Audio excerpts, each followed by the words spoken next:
Hi అండి, ఈరోజు అటుకులు చుడవ చేయడం చూద్దాము.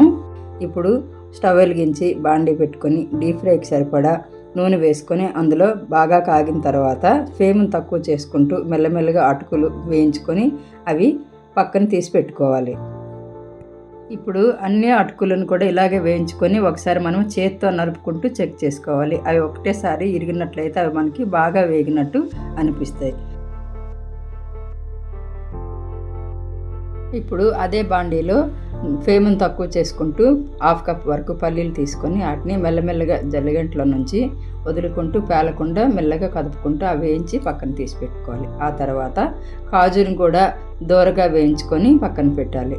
తర్వాత పుట్నాల పప్పును కూడా తీసుకొని మళ్ళీ వీటిని కూడా మెల్లమెల్లగా వేయించుకుంటూ వాటిని కూడా ముందుగా మనం తీసి పెట్టుకున్న అటుకుల్లో వేసుకోవాలి.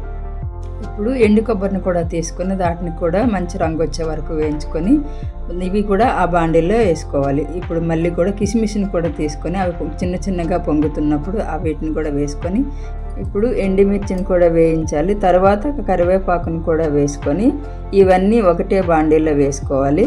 ఇప్పుడు ఒక వెడల్పాటు బేసిన్ తీసుకొని అందులో ముందుగా మనం ఫ్రై చేసి పెట్టుకున్నవన్నిటిని కూడా వేసుకొని అందులో ఉప్పు, కారం, ధనియాల పొడి, వేయించి పొడి చేసిన జీలకర్ర పొడి, పసుపు వేసి బాగా కలుపుకొని చివరిలో కొంచెం పంచదార వేసుకొని పైనుంచి కింద వరకు వేడిగా ఉన్నప్పుడే వాటిని అన్నిటికీ పట్టేలాగాను 2 చేతులు కలుపుకుంటూ వాటిని తయారు చేసి పెట్టుకోవాలి. ఇవి గాలి తగలకుండా ఒక మంచి ప్లాస్టిక్ డబ్బాలో కానీ లేదా ఒక గాజు సీసాలో కానీ స్టోర్ చేసుకుంటే 3 months వరకు కూడా ఇవి స్టాక్గా ఉంటాయి.